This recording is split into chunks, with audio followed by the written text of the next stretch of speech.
বন্ধুরা, welcome back to my channel. আশা করি তোমরা সবাই অনেক ভালো আছো, আমিও ভালো আছি। আর নতুন একটা ব্লগ নিয়ে তোমাদের সামনে হাজির হয়ে গিয়েছে। আর ব্লগটা শুরু করছি রান্নাঘর থেকে। আর এখানে চলছে ডিম সেদ্ধ। আর হচ্ছে আমি করে ফেলেছি আজকে একটা ডিজাস্টার, যেটা হলো কি এর আগের বার আমি যখন ডিম সেদ্ধ বসিয়েছিলাম ওই কড়াইটা ভরে জল দিয়েছিলাম। আর ঠিক একটুক্ষণের মধ্যেই কিন্তু জলটা আমার হাতে লেগে, মানে কড়াইটা হাতে লেগে সমস্ত জলটা পড়ে গিয়েছে।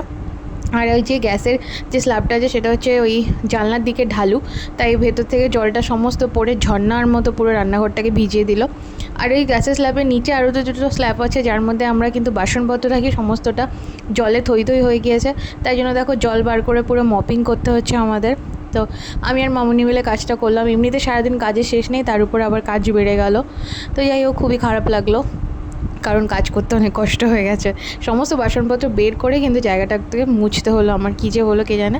তবে হ্যাঁ, একটা দিক থেকে খুব মানে বেঁচে গেছি, যেটা হচ্ছে জলটা যদি গরম হয়ে যেত তাহলে কিন্তু মানে গায়ে ফায়ে পড়ে গেলে খুব বড় বিপদ হয়ে যেত, সেখান থেকে বেঁচে গেছি, তার জন্য থ্যাঙ্কস গড। তো এই যে আমি আজকে করছি যে রান্না, সেটা হচ্ছে দেখো 3টে ডিম সেদ্ধ দিয়েছিলাম, সে ডিম সেদ্ধ দিয়ে সুন্দর করে একটা ডিমের কারি বানালাম। হচ্ছে তোমার চারমগজ বাটা, কাজু বাটা, কিশমিশ বাটা, পোস্ত, দই, তারপরে পেঁয়াজ, আদা, কাঁচা লঙ্কা এগুলো দিয়ে। আর ছিল কাসুরি মেথি। খুবই টেস্টি এটা খেতে হয়েছিল। তোমরা এইভাবে কিন্তু ডিমের কোরমা বানিয়ে দেখো, ভীষণ ভালো লাগে। আর আমার জন্য ছিল আগের দিনের হচ্ছে পোলাও আর চিকেনটা, সেটাই গরম করে নিচ্ছি। সেই জন্যই কিন্তু আমি আর নিজের জন্য ডিমটা নিয়ে নিই, বাকিদের জন্য বানিয়েছিলাম। সবাই বললো খুব ভালো হয়েছিল। এদিনের ব্লগে তোমাদের সাথে এন্ড করা হয়নি, তো এটা হচ্ছে নেক্সটের ব্লগ। এটা হচ্ছে সানডের দিন ছিল, আর আমি ঘুম থেকে বেশ দেরি করে উঠেছিলাম 10:30টার পরের দিকে। আর উঠেই কিন্তু আমি চলে এসে নিজের কাজের ছাদে। তো এই কাজটা আমি আগে থেকে প্ল্যান করে রেখেছিলাম। আর সানডে আমি তো শ্বশুরবাড়ি থাকি না, অনেক দিন পরে আমি এখানে আছি। তো ছুটির দিনটা কী করবো আগে থেকে আমার প্ল্যান করা ছিল। আর যেহেতু আমার বাবা মা বাড়ি ছিল না, সেই জন্য আমার হচ্ছে বাড়ি যাওয়া হয়নি, তাই আমি এখানেই ছিলাম। তো উঠে পড়েছি বেশ একটু বেলা করেই, 10:30টার পরের দিকে উঠেছিলাম। আর উঠে কিন্তু আমি ছাদের মধ্যে কার্পেট ধুতে চলে এসেছি। তো আমাদের রুমে যে কার্পেটটা পাতি বেডের সামনে, ওই কার্পেটটা বেশ ভালোই নোংরা হয়েছিল, তাই আমি ভেবেছিলাম ধুয়ে নিই। বছরখানেকের বেশি হয়ে গেল কেনা, কারণ আগের বারের কেটবি মেলা থেকে কিনেছিলাম। তো এইবারে তো প্রায় 1 বছরেরও বেশি সময় হয়ে গেছে। আমি এটাকে শ্যাম্পু জলে চুবিয়ে রেখেছিলাম যাতে আমার কাচতে সুবিধা হয়। তো এটা জাস্ট উঁচু করতে পারছিলাম না, কারণ এটা প্রচণ্ড পরিমাণে ভারী ছিল।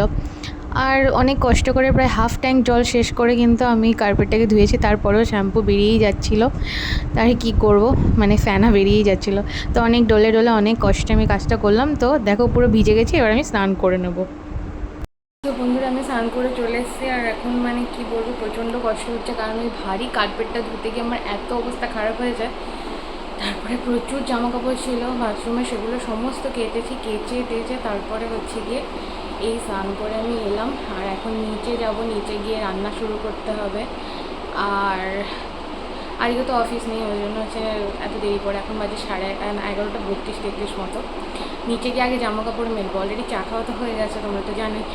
আর জামা কাপড়টা আমার মেলে তারপরে রান্না শুরু করবো। দেখি আজকে কী রান্না করা যায়। আর আমার বর বাড়ি নিয়ে গেছে গাড়ি নিয়ে সার্ভিসিং করতে। এত কষ্ট হচ্ছে, তার উপর প্রচণ্ড গরম। তো দেখা যাক কী করি। তোমরা ব্লগটাই কিন্তু কন্টিনিউ দেখতে থাকো। তো আমি একেবারে স্নান করেই রান্নাঘরে চলে এসেছি বন্ধুরা, কারণ হচ্ছে যে আবার ভাবলাম যে আবার হচ্ছে ভিজে গেছি, আবার জামা চেঞ্জ করবো, আবার হচ্ছে যে রান্না করবো, আবার স্নান করবো, তাই একবারেই স্নান করে চলে এসেছি। তো এসে দেখো আজকে হচ্ছে এই মাছটা, এটা কী মাছ ছিল জানো, দাঁড়াও ভুলে যাচ্ছি। ওই যে সিলভার কাপ মাছটাকে বেশ আদা, তারপরে হচ্ছে যে কাঁচা লঙ্কা, শুকনো লঙ্কা, ধনে, জিরে সব একসাথে বেটে কিন্তু পেস্ট বানিয়ে সেটা দিয়ে মেখে আর একটু দই দিয়ে তারপরে ভেবেছিলাম যে একেবারে তেল দিয়ে হচ্ছে কষিয়ে করবো, কিন্তু লাস্ট পর্যন্ত কী হলো সেটা তোমাদের বলছি, দেখতে থাকো। তারপরে এদিকে কুকারের ডাল সেদ্ধ করে নিয়েছি, আর এদিকে ফোড়ন দিয়ে দিচ্ছি। আর আজকে ভাবলাম একটু ডাল খাই, কারণ গরম গরম পড়েছে, তাই ডাল খাওয়া ভালো। আর এদিকে আমি হচ্ছে পাঁচমিশালি নয়, মোটামুটি শাকের তরকারি করব, লাউ শাকের। তো সেটার জন্য সমস্ত কিছু রেডি করে নিচ্ছিলাম। আর ডালে দেখো ফোড়নও দিয়ে দিয়েছি। তো আমার ডাল খেতে খুব একটা ভালো লাগে না, তোমাদের কেমন লাগে? যাই হোক, আর এটা খুব পাতলা ঝোল করেছিলাম আমি। এটা হচ্ছে যে ডাঁটা, তার সাথে ঝিঙে, আলু সব কিছু দিয়ে। তো ঝিঙে দিয়ে ডাঁটা আমি খেয়েছি এখানে এসে 1-2 বার। তো আমার কম্বিনেশনে ভালো লাগে না, কিন্তু বাকিটা ভালো লাগে বলে আমি করেছিলাম। আর এই যে মাছের যে গা মাখা মাখা ঝালটা হয়েছে, ওটা হয়ে গেছে। আর এদিকে হচ্ছে বাঁধাকপিতে আমি যে আলু, গাজর সব কিছুই দিয়েছি, গাজর ছিল ফ্রিজে তাই। তো ভাত খেতে বসে পড়েছি। আর মাছের ঝোলটা একদমই খারাপ হয়েছিল খেতে। মাছটা আমার কাঁচা রান্না করা উচিত হয়নি, ওটাকে ভেজে করা উচিত ছিল। তো মাছটা কেউই খায়নি, তাই জন্য মাছটা অনেক পড়েছিল। তো কী আর করা যাবে, সব দিন রান্না সমান হয় না, তো এই ভুলগুলো থেকেই শিক্ষা নিতে হবে আর কি। তো এরকমভাবে আর কখনোই আমি এই মাছগুলো রান্না করবো না, একদমই বাজে খেতে হয়েছিল। তো এই তো এরপরে আমি খাওয়া দাওয়া করে একটু রেস্ট নিয়ে রেডি হয়ে গেছি, কারণ আজকে যাবো একটু বেরোবো একটু ঘুরতে। তো কোথায় যাবো সেটার জন্য নেক্সট ব্লগটার ওয়েট করো। আর আমার চ্যানেলটাকে সাবস্ক্রাইব করে দিও, সাবস্ক্রাইব করে পাশে থেকে বেল আইকনটা কিন্তু অবশ্যই ক্লিক করে দিও। তো চলো আজকে এই পর্যন্তই, টাটা।